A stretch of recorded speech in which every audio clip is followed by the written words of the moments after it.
बार बार उसने हमें टारगेट நம்முடைய நாட்டின் பல விமான தளங்களை நோக்கி தாக்குதல் நடத்த முயற்சி செய்யப்பட்டுள்ளது.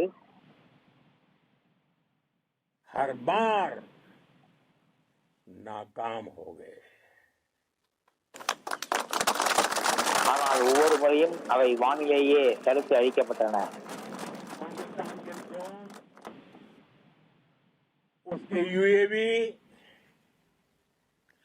पाकिस्तान के एयरक्राफ्ट और उसकी मिसाइलें हमारे सशक्त एयर डिफेंस के सामने பாகிஸ்தானின் ட்ரோன்கள், ஆளில்லா விமானங்கள், ஏவுகணைகள் இவற்றை நம்முடைய வான் பாதுகாப்பு கவச கருவிகள் தடுத்து நிறுத்தி மின்னிலேயே அழித்தன. हर एयर वॉरियर की हृदय से सराहना करता हूं. आपने वाकई बहुत शानदार काम किया है. साथियों, आतंक के विरुद्ध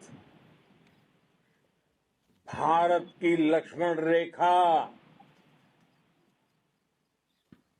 अब एकदम स्पष्ट है.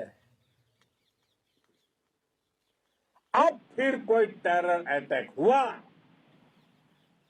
तो भारत जवाब देगा, पक्का जवाब देगा. இதற்கு மேலும் தீவிரவாத தாக்குதல் நடந்தால் பாரதம் அதற்கு தக்க பதிலடி கொடுக்கும். एयर स्ट्राइक के समय देखा है और अब तो ऑपरेशन सिंदूर भारत का न्यू नॉर्मल है.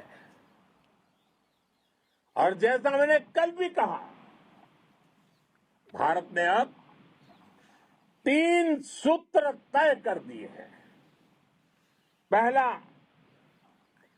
भारत पर आतंकी हमला हुआ, हम अपने तरीके से अपनी शर्तों पर நான் நேற்றே சொன்னேன், 3 முக்கியமான கொள்கைகளை சொன்னேன். जवाब देंगे. பாரதத்தின் மீது தீவிரவாத தாக்குதல் நடந்தால் நாங்கள் எங்கள் முறையில் எங்கள் வழிமுறைகள் படி தக்க பதிலடி கொடுப்போம்.